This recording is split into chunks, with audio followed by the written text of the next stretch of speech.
નમસ્કાર વિદ્યાર્થીઓ, તમે શું જાણો છો તેમ આવનારા સમયમાં ગુજરાત હાઈકોર્ટ દ્વારા ઘણી બધી નવી પોસ્ટ માટેનું એક ભરતી કેલેન્ડર બહાર પાડવામાં આવી ગયું છે અને જેના માટે ઘણા બધા વિદ્યાર્થીઓ એની તૈયારીમાં શરૂઆત કરવા તરફ આગળ વધી રહ્યા છે. ત્યારે અમને એક પ્રશ્ન આવતો હતો કે સર, કોઈ એવા વિદ્યાર્થી કે જે આપણી ગઈ ભરતીમાં આપણા ત્યાંથી ભણ્યા હોય, પાસ થયા હોય અને આજે કોર્ટમાં કોઈક ને કોઈક વિભાગમાં સારી રીતે કામ કરી રહ્યા હોય, તો એમની સાથે આપણે એક મુલાકાત કરીએ અને એમના મોઢે આપણે જાણીએ કે ભાઈ કોર્ટની આખી ભરતીમાં એમની સ્ટ્રેટેજી શું રહી, કોર્ટમાં કામ કેવું છે, સેલેરી સ્ટ્રક્ચર કેવું છે, શું આના ફાયદાઓ છે, શું આમાં તકલીફો છે, શું ચેલેન્જીસ છે.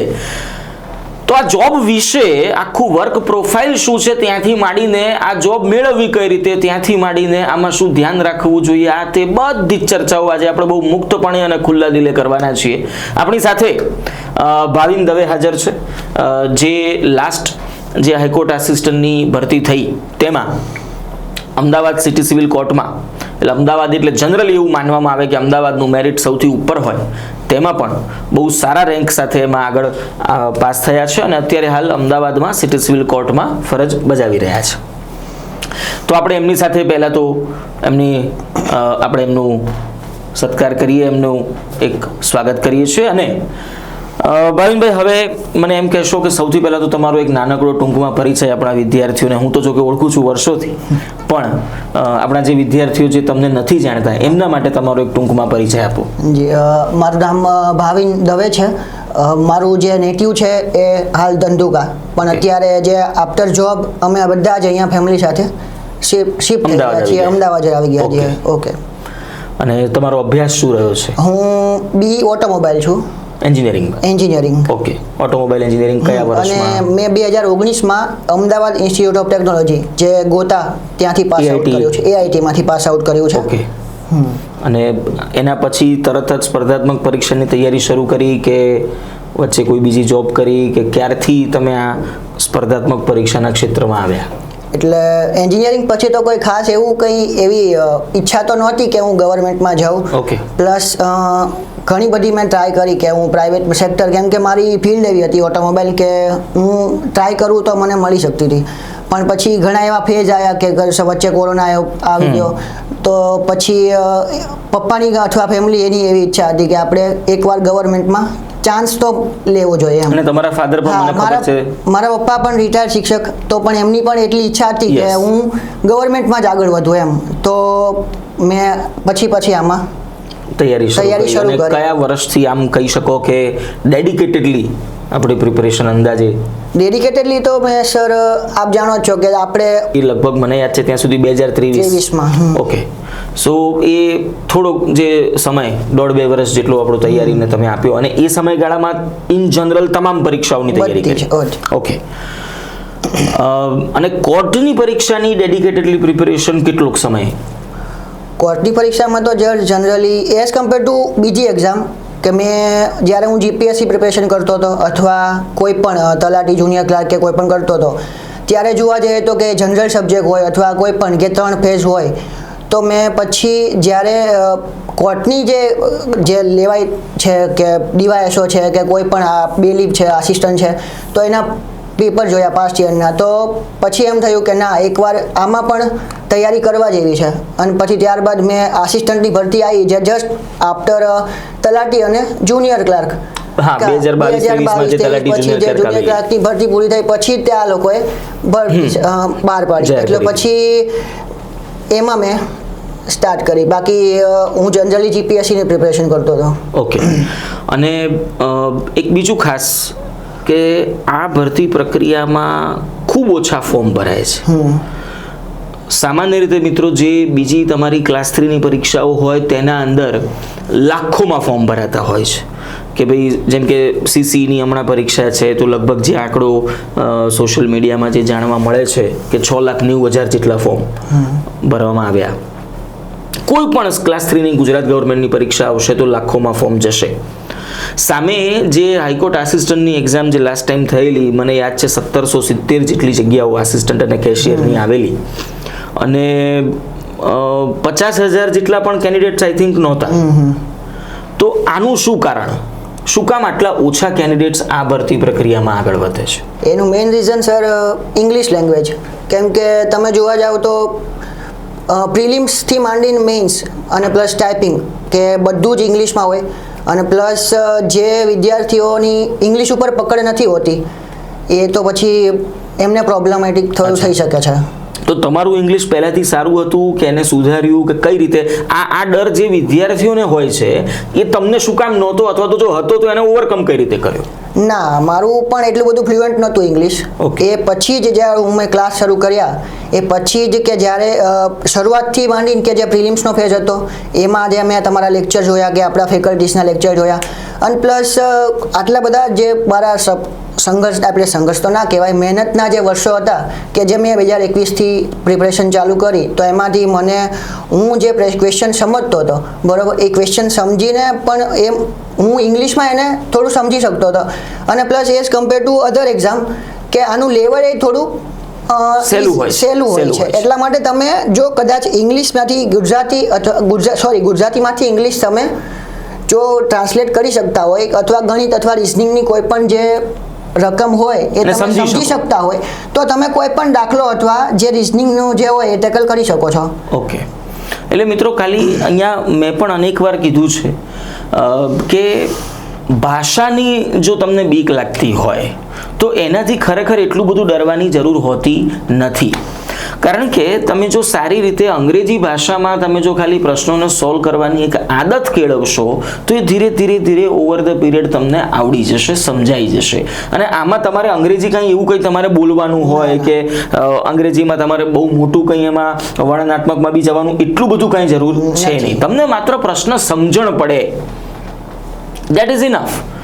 કે ભાઈ તમને પ્રશ્ન ગણિતની રકમ કોઈક અંગ્રેજીમાં લખી હોય ને તમે જો એને સમજી શકો આટલું અંગ્રેજી જો તમે કેળવી લીધું, અને એના માટે પણ અલગથી કોઈ તૈયારી નથી જોઈતી હોય.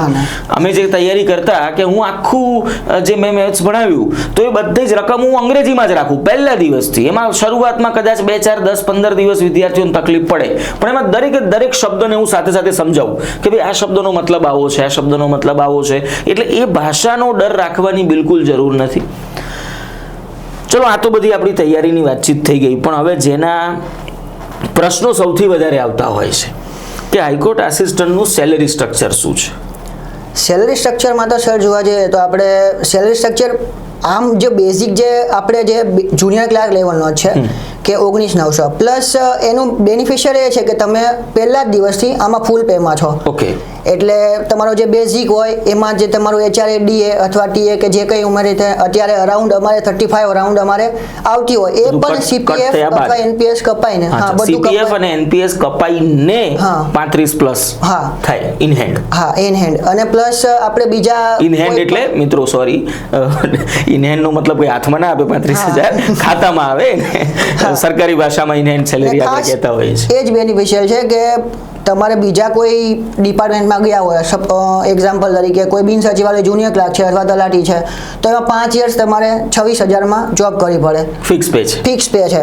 પ્લસ આમાં અમારે ફૂલ પે છે બસ. અને ફૂલ પે નો બીજો ફાયદો એ પણ થશે કે જો 8મું પગાર પંચ લાગુ પડે, સમજો કે ભાઈ માની લઈએ કે 2027માં ઉદાહરણ છે કે 2027માં જો 8મું પગાર પંચ આવે તો એની અસર જે ફિક્સ પે વાળા જે પગાર ધોરણ વાળા જે કર્મચારીઓ છે એમના ઉપર કેટલી થશે એ સરકારના હાથમાં છે. પણ આમાં તો તમારી એની અસર થશે કે નહીં એ જોવાનો પ્રશ્ન નથી. ફૂલ પે છે એટલે પહેલા દિવસથી તમને એની અસર જે પણ હોય એ લાગુ પડશે. અને પ્લસ વધુમાં જે વર્ષમાં સરકારશ્રી દ્વારા જે મોંઘવારી ભથ્થું વધારવામાં આવે અથવા ઇન્ક્રીમેન્ટ જે વધારવામાં આવે એનો પણ લાભ તમને દર વર્ષે મળશે. એટલે પહેલા દિવસથી ફૂલ પે હોય એટલે તમારો પગાર અત્યારે જે છે એમાં દર વર્ષે ઉત્તરોત્તર વધારો થતો જશે. રાઈટ. સેલેરી તો બીજા બધા કરતા તમને આમાં હું એમ કહીશ કે ગ્રુપ એ ની, ઇવન CC ગ્રુપ એ માં ઘણી બધી પોસ્ટ છે કે જેના પગારો કરતા પણ હાઈકોર્ટ આસિસ્ટન્ટના સેલેરી ઇવન વધી જાય છે. રાઈટ. આમાં રજાઓ કઈ રીતની મળતી હોય છે કે ભાઈ તમારું રજાનું સ્ટ્રક્ચર બીજા વિભાગો કરતા શું અલગ હોય કે સેમ હોય કે કઈ રીતે હોય છે? રજા સ્ટ્રક્ચર ઓલમોસ્ટ સેમ હોય સર, કેમ કે બીજો ચોથો શનિવાર હોય અને રવિવાર, પ્લસ જેટલી જાહેર રજા આવતી હોય બધી જાહેર રજા તમને મળે. પછી પ્લસ તમને સરકારશ્રીના નિયમ પ્રમાણે જે તમારે મળતી હોય 12 CL હોય અથવા OL હોય અથવા કોઈ પણ વેકેશન લીવ હોય કોઈ પણ એ બધી તમને મળવાપાત્ર છે. દિવાળી વેકેશન મળે. બાકી જ્યુડિશિયલ ઓફિસર્સ હોય તો પછી અમને વેકેશન મળે, બાકી આસિસ્ટન્ટને તો નહીં. એટલે અચ્છા, એટલે હાઈકોર્ટના જે રજાના નિયમો છે અલગ છે અને ડિસ્ટ્રિક્ટ કોર્ટના જે રજાના નિયમો છે એ થોડાક અલગ હોય છે. માઇનર ડિફરન્સ હોય. હા, થોડાક એમાં ફેરફાર છે. આ જે ભરતી જે થાય છે આસિસ્ટન્ટની એ જનરલી ડિસ્ટ્રિક્ટ કોર્ટ માટે હોય છે અને ડિસ્ટ્રિક્ટ કોર્ટમાં રજામાં તમને આ પ્રમાણે કે ભાઈ તમને એક દિવાળી વેકેશન મળશે. અને એ સિવાય આ મારું એક માનવું છે, હું ખોટો હોઉં તો મને કહેજો, કે ભાઈ જજનું જ્યારે વેકેશન હોય ત્યારે બાકી બધો જે સ્ટાફ છે એ જજના એક સપોર્ટ સિસ્ટમ તરીકે કામ કરે. તો જ્યારે જજ જ નથી અથવા તો એ રજા પર છે ત્યારે બાકીના સ્ટાફનો વર્કલોડ બહુ ઓછો થઈ જતો હોય, એટલે ચાલુ હોય પણ એમાં કામ તમારું ઘણું ઓછું થઈ જાય. બાકી દિવાળી વેકેશન તો છે જ, બીજો ચોથો શનિ રજા હોય છે, રવિવાર તો ફિક્સ છે, એ તો બધા લાભો મળવાપાત્ર છે જ. વર્કલોડ કેવો હોય છે આમાં? આખા ગુજરાતમાં આનો બહુ મોટો એક હાવ છે કે સાહેબ કોર્ટમાં તો કામ બહુ હોય છે, અમને કામ કરાઈને તોડાઈ નાખશે, અમને તો કામ જાણે ઘેર જવા જ નહીં દે, બાંધીને રાખ. આવું બધું લોકો માનતા હોય છે કે અમને સવારથી રાતે તો માંડ ઘેર આવવા મળશે. આવું બધું વિદ્યાર્થીઓનું માનવું હોય છે. તમને ત્યાં ગયા પછી આજે તમને આઈ થિંક 1-1.5 વર્ષ જેટલો ટાઈમ થઈ ગયો? ના, મારે જોઈનિંગ થયા બસ આ મે મહિનામાં મારું 1 વર્ષ પછી. ઓકે, તો 1 વર્ષ તમે ઓલરેડી એ ત્યાં રહી ચૂક્યા છો. તો આ 1 વર્ષમાં તમારું શું માનવું છે કે વર્કલોડ કેટલું છે અથવા તો વર્ક પ્રેશર કેટલું છે? કઈ રીતનું તમારું કામનું ભારણ હોય છે? વર્કલોડ તો એ સર પબ્લિક પરસેપ્શન છે કે હું એને નકારું છું કે વર્કલોડ ના કહેવાય એના માટે. પણ આ 1 વર્ષમાં મારે 11 મહિના થઈ ગયા, બરોબર? તો મેં 2 ડિપાર્ટમેન્ટમાં કામ કર્યું. તો એ 2 ડિપાર્ટમેન્ટમાં એટલી કમ્પેર ટુ તમે સપોઝ કે મેં અત્યારે વાત કરી કે સેલરી, તો બીજી ફિક્સ કોઈ પણ ડિપાર્ટમેન્ટ હોય એમાં તમને 26 સેલરી આપતા હોય, 26,000 ફિક્સ પે, અને પ્લસ તમે તમારા 26,000 કરતા ઓલમોસ્ટ 40% સેલરી તમે વધારે લો છો. કોર્ટમાં ઓલરેડી તમારા 10-11,000 વધારે છે, તો તમે 40-50% જેટલા ઓલરેડી તમે વધારે લઈ રહ્યા છો. અને એ બી જો તમે પેલા ગણો, એનપીએસ જે કટ થયું છે એ અને જે સીપીએફ કટ થયું છે એ ગણો તો 50% સેલરી વધારે કહેવાય. તો પછી એટલા જો તમે એટલું વળતર લેતા હોય તો પછી હું તો કહું આ મારી માટે એક જવાબદારી છે. બિલકુલ, હું એને વર્કલોડ નથી કહેતો, હું મારી એને જવાબદારી કહું છું અને આ મારી જવાબદારી છે અને હું નિભાવું છું. ખૂબ સરસ. બસ આ જ એટીટ્યુડની જરૂર હોય છે મિત્રો, કે કામ તો રહેવાનું છે ને. તમે કોઈ વિભાગમાં સરકારમાં કઈ તમે બેસી રહેવા થોડા જાવ છો, અને કામ તો કરવું જ પડવાનું છે ગમે તે પોસ્ટ હોય. અને દરેક પોસ્ટની ચેલેન્જીસ અલગ હોય છે. આજે પોલીસ ખાતામાં વિદ્યાર્થીઓ જે જોઈન થતા હોય છે એમની ચેલેન્જ અલગ છે. આજે કોર્ટમાં જે કામ કરશે એની ચેલેન્જ અલગ છે. જે તલાટી લેવલે કોઈ ગામડામાં કામ કરતા હોય તો એની ચેલેન્જ અલગ છે. તો કોઈ પોસ્ટ એવું તો છે નહીં કે તમને કોઈ આમ સુવાળી જગ્યામાં બેસી રહેવાના પગાર આપવાનું છે. પણ હા, એ વાત ચોક્કસ છે કે જે થોડું ઘણું કામ વધારે છે તો સામે એનું પરસેપ્શન, એનું તમને એનું વળતર પણ એટલું જ મળે છે. અને પેન્ડન્સી જે આપણે જનરલી માનતા હોઈએ છીએ કે કોર્ટમાં બધું બહુ પેન્ડિંગ જ પડ્યું રહે છે. તમારું શું માનવું છે? તમારા ટેબલ્સ અથવા તો અત્યાર સુધી તમે જે 1-2 વિભાગમાં કામ કર્યું છે એના ઉપરથી તમારું શું આમાં મંતવ્ય છે? એટલે પહેલાં અમારે સિટી સિવિલ કોર્ટમાં એવું છે કે ઘણા બધા ડિપાર્ટમેન્ટ્સ છે, પ્લસ વેરિયસ કોર્ટ છે. તો પ્લસ હું અપીલ વિભાગમાં હતો. અપીલ વિભાગમાં એવું છે કે તમારે જે નામદાર ગુજરાત હાઈકોર્ટમાંથી જે રીતો આવે, રીતોમાંથી તમારે પેપર બુક તૈયાર કરીને તમારે ત્યાં પહોંચાડવાની, હાઈકોર્ટમાં જે કેસ ચાલતા હોય ત્યાં. હવે કદાચ આરએનપી અથવા પેપર બુક એ તમારે ટેબલનું કામ કરવું પડે. તો સપોઝ કે હવે હું જ લાંબી રજા ઉપર ઉતરી ગયો તો ઓબ્વિયસ છે કે મારા ટેબલનું કામ પડતર રહેવાનું, તો એ તો મારી પેન્ડન્સી વધવાની જ છે. બસ એવું છે. અને હાલમાં હું વહીવટી વિભાગમાં છું, એડમિનિસ્ટ્રેશન. તો અત્યારે શું કામનો રોલ છે તમારો? તો એડમિનિસ્ટ્રેટિવમાં એવું છે કે આટલી આપણે જે આ ભારત દેશ અથવા કોઈ પણ જે સિટી સિવિલમાં તો એવું છે કે કોઈ પણ જે પત્ર વ્યવહાર થતો હોય, બરોબર, હું ઇન્વર્ટેબલ ઉપર છું, તો પત્ર વ્યવહારથી કોઈ પણ ટપાલ અથવા કોઈ પણ જે કુરિયર અથવા જે કાગળ વ્યવહાર થતો હોય તો એ કોઈ પણ કાગળ મારી જોડે આવે તો એને મારે નિયત જે ઇન્વર્ટ નંબર પાડીને જે તે સંલગ્ન કોઈ જ્યુડિશિયલ ઓફિસર હોય અથવા કોઈ પણ ડિપાર્ટમેન્ટ હોય તો એ ડિપાર્ટમેન્ટમાં મારે સારી રીતે જેને પ્યુન થકી પહોંચાડવાની જવાબદારી મારી. ઓકે, કે કોઈ પણ જવાબદાર એટલે કોર્ટનું આખું જે આપણે કહીએ કે ભાઈ કાગળકીય પ્રક્રિયા છે એ આખી જે સુચારુ રીતે ચાલે એના માટેનો જે વિભાગ હોય ઇન્વર્ટ આઉટવર્ડ, એમાં તમે હાલ ફરજ બજાવો છો. ઓકે, આ કોર્ટની આખી જે ભરતી પ્રક્રિયા છે આપણે આસિસ્ટન્ટની પ્રક્રિયાની અત્યારે હાલ ચર્ચા કરીએ છીએ મિત્રો. ઘણા વિદ્યાર્થીઓના પ્રશ્નો હતા કેશિયર માટેના પણ. કેશિયરનો આપણે અલગથી સેશન કરવાના છીએ. અત્યારે જે વાતચીત કરી રહ્યા છીએ આસિસ્ટન્ટની છે. આસિસ્ટન્ટમાં એમણે કહ્યું તેમ તેઓ ઓલરેડી 2 અલગ અલગ વિભાગમાં કામ કરી ચૂક્યા છે. આસિસ્ટન્ટનો રોલ અલગ હોય છે, કેશિયરનો રોલ અલગ હોય છે. પણ આ આખી વાતમાં મૂળે શું તમને 1 વર્ષ પછી તમે તમારા એ ડિસિઝનથી ખુશ છો કે તમે કોર્ટની પરીક્ષાની તૈયારી કરી, કે તમને અત્યારે એવું લાગે છે કે ના, આના કરતાં હું સીસી પાછળ દોડત અથવા તો બિન સચિવાલય કે તલાટી જેવી ભરતી પ્રક્રિયાઓ પાછળ જાત તો કદાચ વધારે સારું લાગત? ના, હું એવું નથી. કેમ કે કોર્ટની પ્રક્રિયા કોર્ટની ભરતી એક એવી છે કે તમારી ધીરજ માગી લે. એટલે તમારે સપોઝ કે કેમ કે અમારી ઓલમોસ્ટ ભરતી પૂરી કરતા એ હાઈકોર્ટે ઓલમોસ્ટ 2 વર્ષ જેવું કર્યું હતું, બરોબર? તો એ વખતે થોડાક પ્રોબ્લેમ્સ વચ્ચે થઈ ગયેલા બધું. એટલે શું આમાં અત્યારે જે ધીરજ અને કન્સિસ્ટન્સી એ બંને જરૂરી છે કોર્ટમાં. તમારે કદાચ પ્રિપેરેશન કરતા હોય, કોઈ પણ ભરતી હોય, આસિસ્ટન્ટ હોય, બેલીફ હોય અથવા ડીવાયએસ હોય, તો કન્સિસ્ટન્સી રાખીને તમારે એ ભરતી પાછળ એક લાગી રહેવું પડે કે ના. બાકી તલાટી અથવા જુનિયર ક્લાર્કની કમ્પેરિઝનમાં હું આ જોબને બહુ સારી ગણું છું. ઓકે, તો આની આખી જે ભરતી પ્રક્રિયા છે 3 સ્ટેજમાં આપણે લેવાતી હોય છે. પ્રિલિમ પરીક્ષા, મેન્સ પરીક્ષા અને ટાઈપિંગ ટેસ્ટ. પહેલો તો આના અંદર પ્રિલિમ મેન્સ ઉપર આવીએ, પણ ટાઈપિંગના અંદર ઘણા વિદ્યાર્થીઓ આમાં, કારણ કે એક સમય હતો કે જ્યારે ગુજરાતમાં મોટા ભાગની જે ક્લાસ 3ની ભરતી પરીક્ષાઓ થતી એના અંદર CPT એક એક્ઝામ તરીકે આવતું અને એના અંદર વિદ્યાર્થીઓ તૈયારી કરતા અને એ ટાઈપિંગથી એ લોકો ટેવાયેલા હતા. પણ હવે મોટે ભાગે ક્યાંય CPT એક્ઝામ રહી નથી, એટલે ટાઈપિંગ વિદ્યાર્થીઓ કરતા નથી હોતા. અને એક એવું પરસેપ્શન છે કે ભાઈ સાહેબ અમને આ પ્રકારનું ટાઈપિંગ ફાવશે કે નહીં. તો તમે ટાઈપિંગને કેટલોક સમય આપ્યો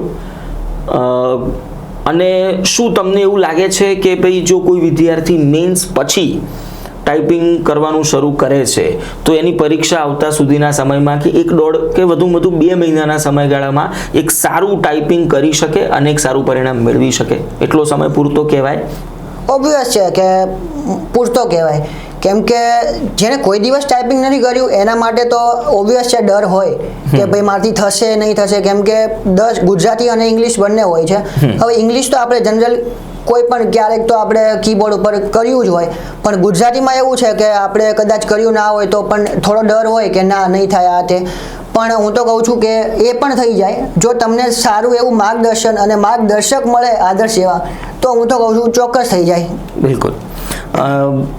અને પ્રિલિમ અને મેન્સ સ્ટેજની હવે વાત કરીએ કે પ્રિલિમ અને મેન્સની સ્ટ્રેટેજીમાં તમે શું ધ્યાન રાખ્યું અથવા તો બીજા કરતાં એવું શું અલગ કર્યું કે જેના કારણે આપણે એક સારું પરિણામ મેળવી શક્યા? એવી કઈ જગ્યાઓ જ્યાં તમને લાગ્યું હોય કે ભાઈ આ જે મેં કર્યું એના કારણે મને સારું પરિણામ મળ્યું છે, એવું તમારા જે તમારા અનુભવ રહ્યા હોય એ વિશે કંઈક વાત કરો. પ્રિલિમ્સમાં તો સર શરૂઆતમાં તો મને એવું હતું કે આ ઇંગ્લિશમાં એક્ઝામ છે કે, પણ એનો બેનિફિશિયલ મને એ થયો કે હાઈકોર્ટની કોઈ પણ ભરતી હોય એમાં એ લોકો એક નિશ્ચિત પાસિંગ માર્ક્સ તમને પહેલેથી જ નક્કી કરી આપે છે. બિલકુલ. કે સપોઝ કે કોઈ 100 માર્કની પ્રિલિમ હોય તો કેન્ડિડેટ્સ માટે અમારી માટે એવું હતું કે જનરલ કેટેગરી હોય તો એને 50% માર્ક્સ લાવવાના અને અધર કેટેગરી હોય તો રિઝર્વ કેટેગરીમાં 45%. તો પ્લસ તો તમારે એ જ તમારે ખાલી ટાર્ગેટ કરવાનો છે કે સપોઝ કે તમે કોઈ પર્ટિક્યુલર વિષય તમને નથી આવડતો તો કઈ તમારે ચિંતા કરવાની જરૂર નથી, બાકીનામાં તમે કવર અપ કરી શકો છો. તો મેં પણ એવું જ કર્યું હતું કે સપોઝ કે મારો કોઈ એવો સબ્જેક્ટ હોય કે જેમાં મને ઇંગ્લિશમાં બી ખબર ના પડતી હોય અથવા ઓછી ખબર પડતી હોય તો હું એને નિગ્લેક્ટ કરીને બીજો જે સબ્જેક્ટ હોય તો એમાં માર્ક્સ કવર કરી શકું. અને પ્લસ આમાં જે ટાર્ગેટ સેટ હતો ઓલરેડી કે ભાઈ 50%, તો ઓબ્વિયસ છે કે ભાઈ પ્રિલિમ્સના માર્ક્સ તો ગણાવવાના નથી તમારા મેરિટમાં. તો પછી 50% માર્ક્સ પ્લસ તમે 5 અથવા 6 કોઈ પણ હોય 50 લાવે અથવા 50+ લાવે તો એને મેન્સ આપવા તો મળવાની જ છે. તો તમે એ ટાર્ગેટ જ મનમાં સેટ કરીને ચાલો ને કે ભાઈ મારે પ્રિલિમ્સ ફક્ત પાસિંગ માર્ક્સ જ છે, એટલે ક્વોલિફાય કરવા માટે મેન્સમાં. તો પછી હું એ જ ટાર્ગેટ મારા મનમાં લાગતો હતો કે ભાઈ મારે ખાલી પ્રિલિમ્સ પાસ કરવાની, મેન્સમાં તો હું થઈ જઈશ. અને મિત્રો આ બહુ મોટી વાત છે. હું હંમેશા દરેક વિદ્યાર્થીઓ જે મારા સંપર્કમાં આવે એનું કહેતો હોઉં છું કે પ્લે ઓન યોર સ્ટ્રેન્થ્સ, અને સાથે સાથે તમે પરીક્ષાના ભરતી પ્રક્રિયાના નિયમોને સમજો. આ બહુ મહત્વની વસ્તુ છે કે જો તમે એ સમજી શક્યા કે ભાઈ મારે તમારું લક્ષ્ય નિશ્ચિત છે ને કે ભાઈ મારે આટલા માર્ક લાવવા છે, હવે એ લાવવા કઈ રીતે એ પ્રશ્ન છે, અને એના માટે તમે હંમેશા તમારી સ્ટ્રેન્થ ઉપર રમો. શક્ય છે કે ભાઈ મારી સ્ટ્રેન્થ અલગ સબ્જેક્ટ હોય, શક્ય છે એમની સ્ટ્રેન્થ અલગ સબ્જેક્ટ હોય, પણ જો તમે તમારા સ્ટ્રેન્થના વિષયો તમે જો એમાં તૈયારી સારી કરો છો તો તમે એમાંથી ચોક્કસપણે ખૂબ સારું પરિણામ મેળવી જ શકો. તો આ આખી ઘટનામાં મેઇન્સના અંદર જે તમારા ટોપિક્સ છે કે ભાઈ ગુજરાતી, અંગ્રેજી અને કોમ્પ્યુટર, આના અંદર જે ડિસ્ક્રિપ્ટિવ છે અને એમાંય ખાસ કરીને કોમ્પ્યુટરનું ડિસ્ક્રિપ્ટિવ, આના અંદર તમે શું અલગથી તૈયારી કરી અથવા તો કઈ રીતે આની સમજ કેળવી? કારણ કે કોમ્પ્યુટર ડિસ્ક્રિપ્ટિવ વિદ્યાર્થીઓ જનરલી જોયું નથી હોતું, અને એમાંય પ્રેક્ટિકલ કોમ્પ્યુટર છે, પેલું થિયરી નથી કે ભાઈ આમાં થિયરિટિકલ પ્રશ્નો કોમ્પ્યુટરના અંદર આમાં મેન્સમાં નથી આવતા હોતા, બરાબર? તો બે પ્રશ્નો છે મારા આમાંથી. પહેલું કે ભાષા જે છે એના અંદર પ્રેક્ટિસનું કેટલું મહત્વ, અને બીજું કે પ્રેક્ટિકલ કોમ્પ્યુટરનો જો ડર હોય કોઈ વિદ્યાર્થીઓને તો એના માટે તમારું શું માનવું છે અથવા તો કેવું છે? હવે ભાષા એટલે ઇંગ્લિશ અથવા ગુજરાતી એ કોઈ પણ છે. હવે ભાષામાં તો તમે ઓબ્વિયસ છે કે પૂરેપૂરા માર્ક્સ તો તમે કોઈ દિવસ મેળવી નથી શકવાના. તો ભાષા ઉપર અઘરું છે. તો ભાષા ઉપર પકડ મેળવવી એટલે હું તો કહું છું કે તમારે બહુ પ્રોપર ગાઈડન્સની અને પણ પ્રોપર પ્રિપેરેશનની જરૂર છે. એના માટે હું તો કહું છું કે તમારે સપોઝ કે તમારે કોઈ ગુજરાતી લેંગ્વેજ જ છે તો અહેવાલ લેખન અથવા કોઈ પત્ર લેખન અથવા તો હોય તો એના માટે નિબંધ લેખન, હા, તો એના માટે તમારે પહેલેથી કીવર્ડ્સ યાદ રાખવા જરૂર પડે છે. અથવા અહેવાલ લેખન હોય તો સપોઝ કે અત્યારની સિચ્યુએશન છે અથવા કોઈ એટલે કોઈ પ્લેસ હોય અથવા એની જે મુલાકાત કરી હોય એ તો તમારે લખવું પડે આ તે. તો એના માટે હું એક કીવર્ડ્સ બનાવતો, એ કીવર્ડ્સથી હું યાદ રાખતો મેઇન્સ માટે. પ્લસ ઓબ્વિયસ છે કે મેઇન્સ તો મેં આની પહેલાં ડીવાયએસઓ, હાઈકોર્ટ ડીવાયએસઓ જે લેવાની હતી આપેલી હતી, પણ આ મેઇન્સ આખી અલગ હતી ટેકલ કરવા માટે, કેમ કે જે ગુજરાતી લેંગ્વેજ અને ઇંગ્લિશ લેંગ્વેજમાં એ લોકોએ ફક્ત ટોપિક આપ્યા હતા કે અમે આ ટોપિકમાંથી પૂછતું. તો સપોઝ પત્રલેખન પૂછશું, નિબંધ પૂછશું કે અહેવાલ પૂછશું, એવો કોઈ પર્ટિક્યુલર ઉલ્લેખ નહોતો. તો કોઈ પણ પૂછવાનું હતું કે આપણે બધું તૈયાર કરીને ગયેલા, બધું કરવું જ પડે. તો હું બધું તૈયાર કરીને ગયેલો એના માટે. અને પ્લસ કોમ્પ્યુટરની વાત કરીએ તો કોમ્પ્યુટર તો સર જે ડિસ્ક્રિપ્ટિવ લખીએ, બરોબર, તો આપણે જે કમ્પ્યુટરમાં પ્રેક્ટિકલ કરતા હોય, જે વર્ડ છે, એક્સેલ છે અથવા પાવર પોઈન્ટ છે, આપણે એ જ પ્રેક્ટિકલ આપણે જે કરતા હોય એ આપણે ડિસ્ક્રિપ્ટિવમાં લખવાનું હતું. તો એના માટે શું કે હું મારા ઘરે પીસી ઓર લેપટોપ જે હોય, બરોબર, એના માટે જે સર ભણાવતા એ માટે હું જે પરફોર્મ કરતો અને પરફોર્મ કરીને એ સ્ટેપ્સ હું યાદ રાખતો કે પણ હું આવી રીતે પણ હું યાદ રાખી શકું. એટલે ખાલી થિયરી કે વાંચીને નહીં, પ્રેક્ટિકલી કરીને પણ હું, કેમ કે સપોઝ કે કોઈ એક્સેલની શીટ જ હોય તો એમાં આપણે કોઈ ફોર્મ્યુલા પરફોર્મ કરવો હોય, સમ છે કે કોઈ પણ છે, તો એના માટે હું પરફોર્મ કરતો અને એ પરફોર્મ કરીને હું જોતો કે ના આ મેથડ મને સારી લાગતી હતી, તો હું એ પણ કરી શકું છું. અને ચિંતન સર આઈ થિંક આપણે કરાવતા તો એ જ રીતે, હા, ચિંતન સર પણ એ રીતે જ સમજાવતા હતા કે જ્યારે લાઈવ લેક્ચર હોય તો એ પણ પરફોર્મ કરતા હતા. પણ આ તો શું કે લાઈવ લેક્ચર એના કરતાં આપણે જાતે કરીએ તો આપણે વધારે યાદ રહે એના માટે. એટલે મિત્રો આમાં ઘણા વિદ્યાર્થીઓનો એવો પ્રશ્ન હોય છે કે સાહેબ અમે આસિસ્ટન્ટ અને ડીવાયએસઓ આ બંનેની મેન્સને એક સાથે તૈયાર કરી શકીએ. એટલે હું એમાં વિદ્યાર્થીઓને હંમેશા ના પાડતો હોઉં છું. એનું કારણ કે ભાઈ આસિસ્ટન્ટની મેન્સમાં ગુજરાતી આવે છે, લેખિત ગુજરાતી, જે ડીવાયએસઓમાં છે જ નહીં. બીજું, આસિસ્ટન્ટમાં કોમ્પ્યુટર આખું ડિસ્ક્રિપ્ટિવ અપ્રોચમાં છે અને એ બી પ્રેક્ટિકલ કોમ્પ્યુટર છે, જે પેલામાં છે જ નહીં. તો તમે એ બેની તૈયારીને મિક્સ, હવે કોઈ એક સબ્જેક્ટ કોમન થઈ જાય એના કારણે તમે એમ કહી દો કે હું આ બંનેની તૈયારીને સાથે રાખીને ચાલું, એવું નથી થતું હતું. એ બંનેની સેપરેટ પ્રિપરેશન છે. અને બીજું હું એક ખાસ કહીશ, લાસ્ટ ટાઈમનું જે હાઈકોર્ટ ડીવાયએસઓનું પરિણામ છે એમાં પણ ભાવિનભાઈએ મેઇન્સ લખી, પણ જરાક કંઈક થોડાક માર્ક માટે આ વખતની જો કે નવી ભરતી છે ને, આપણે આશા રાખીએ કે આ વખતની ભરતીમાં ડીવાયએસઓ તરીકે આપણે ફરીથી પાછી એક મુલાકાત કરીએ. અને આ આખી જ પ્રિપેરેશનના અંતે બીજું એક ખાસ કે વિદ્યાર્થીઓનો જે પ્રશ્ન હોય છે કે હાઈકોર્ટ આસિસ્ટન્ટમાં ગયા બાદ શું, આઈ મીન પ્રમોશનના કેવા ચાન્સીસ છે? તો પ્રમોશનની હાયરાર્કી અથવા તો પ્રમોશન કઈ રીતે મળતું હોય છે? પ્રમોશનમાં તો સર એવું છે કે તમારે બે એક્ઝામ, ડિપાર્ટમેન્ટલ એક્ઝામ કે જે કોર્ટ કન્ડક્ટ કરે આપવી પડે છે, કે લોઅર સ્ટાન્ડર્ડ એક્ઝામ હોય અને પછી તમે લોઅર સ્ટાન્ડર્ડ એક્ઝામ જ્યારે ક્લિયર કરો ત્યારે તમે હાયર સ્ટાન્ડર્ડ એક્ઝામ આપવા માટે એલિજિબલ થઈ જાઓ છો. અને એ બંને જ્યારે ક્લિયર કરો ત્યારે એઝ એન્ડ વેન નીડેડ, કે જ્યારે પણ કોર્ટમાં જરૂર હોય કે જે વ્યક્તિની અથવા એટલે ઉપર ટૂંકમાં એના પછી તમે એલિજિબલ હા એના પછી તમે એલિજિબલ થાવ છો. ઇટ ડઝન્ટ મીન કે તમે બંને એક્ઝામ પાસ છો તો તમને પ્રમોશન મળી ગયું, એવું નથી. કે જ્યારે એને જરૂર હોય કે જ્યારે તમારું પ્રમોશન આવી જાય, ઉપર જગ્યા થશે એટલે ઉપર તમારું પ્રમોશન. તો આ જે લોઅર સ્ટાન્ડર્ડ એક્ઝામ તમે જે કીધી એ જોઈનિંગ પછી કેટલા વર્ષે આપી શકાય? લોઅર સ્ટાન્ડર્ડ એક્ઝામ મારા ખ્યાલ મુજબ 3 વર્ષે. 3 વર્ષે જોઈનિંગ પછી 3 વર્ષે. અને જ્યારે તમે લોઅર સ્ટાન્ડર્ડ એક્ઝામ પાસ કરી શકો એટલે પછી ત્યારબાદ તમે હાયર સ્ટાન્ડર્ડ. અને એના પછી હાયર સ્ટાન્ડર્ડ એક્ઝામ કેટલા સમયમાં આવતી હોય છે? દર વર્ષે આ ડિપાર્ટમેન્ટ એક્ઝામ લેવાતી જ હોય છે. ઓકે, એટલે હું જે સમજ્યો છું એક સાદી ભાષામાં વાત કરીએ તો આજે સમજો કે હું જોઈન કરું છું તો 3 વર્ષ બાદ હું લોઅર સ્ટાન્ડર્ડ એક્ઝામ આપીશ. એ પાસ થઈ જવું તો એના પછીના વર્ષની હું હાયર સ્ટાન્ડર્ડ એક્ઝામ પાસ કરી દઈશ. એનો મતલબ હું એલિજિબલ થઈ ગયો છું. પછી મારી ઉપરની કેડર જ્યારે પણ ખાલી થશે ત્યારે મારું પ્રમોશન એમાં આવી જશે. ઓકે, તો મિત્રો આ આપણી આખી જે અમારી જે લાસ્ટ જે અમે વિડીયો મૂકેલો આપણે કોર્સ લોન્ચનો, એના અંદર વિદ્યાર્થીઓએ ઘણા બધા જે પ્રશ્નો મૂકેલા અને એ બધા જ પ્રશ્નોનો આમાં સમાવેશ કરવાનો આપણે પ્રયત્ન કર્યો છે. આના સિવાય તમારે આ તૈયારી કરતા વિદ્યાર્થીઓ માટે કંઈ કહેવું હોય અથવા તો કે ભાઈ આ પરીક્ષા શું કામ આપવી જોઈએ અને આને કઈ રીતે તમે ઇઝીલી ક્રેક કરી શકો છો, શું કામ આ પરીક્ષા બીજા કરતાં સહેલી છે, તમે શું કામ આને જ ટાર્ગેટ કરી, બીજા કોઈને કેમ નહીં? ટાર્ગેટનો મતલબ તો સર કેમ કે મારો એક ફોકસ હતું કે કોઈ પણ રીતે કોઈ એક ગવર્મેન્ટ એક્ઝામ ક્રેક કરવી. યસ. પણ અત્યારે કમ્પેરેટિવલી અત્યારે ઘણી બધી એક્ઝામ એક સાથે લેવાતી હોય તો કોઈ એક ઉપર ફોકસ કરવું એ મારું મેઇન ગોલ હતો. કે સપોઝ કે કોઈ હાઈકોર્ટ આસિસ્ટન્ટની જે પેરેલલમાં જ જે સીસીની જે ભરતી ચાલતી હતી, હા લાસ્ટ ટાઈમમાં એવું જ હતું. તો સીસીની પ્લસ કોઈ મ્યુનિસિપાલિટીની કોઈ ભરતી હોય, જુનિયર ક્લાર્ક હોય અથવા સિનિયર ક્લાર્ક, એએમસી પણ આવી હતી. હા, એએમસી પણ આવી હતી. તો તમારે એ તો તમારે ઉપર ડિપેન્ડ કરે કે કોઈ વિદ્યાર્થી ઉપર ડિપેન્ડ કરે કે મારે કઈ બાજુ ફોકસ કરવું. તો મેં ફોકસ આ બાજુ કર્યું કે ભાઈ ના મને. એનું કારણ શું કામ આજ તમે ફોકસ કર્યું? કે આની પહેલા હું જીપીએસસી આપતો હતો. જીપીએસસી નું લેવલ પ્લસ હાઈકોર્ટનું લેવલ, તો મને આ લેવલનું મને વધારે પ્રિફર કર્યું કે ઈઝી લાગ્યું થોડું પહેલા કરતા. કે ના, જ્યારે હું મારી જોડે કંઈ જ નથી એથી બેટર છે કે હું અને પછી તમે ઓબ્વિયસ આગળ વધી શકો છો આસિસ્ટન્ટ પછી. બિલકુલ. તો એટલા માટે મેં આસિસ્ટન્ટ પર ફોકસ કર્યું. ભલે કોઈ પણ ઇંગ્લિશ હોય તો ઇંગ્લિશનો ડર તો ઓબ્વિયસ છે કે જે કોઈ દિવસ ઇંગ્લિશ અથવા લેંગ્વેજમાં પેપર અથવા ના આપ્યું હોય તો એને ડર હોય.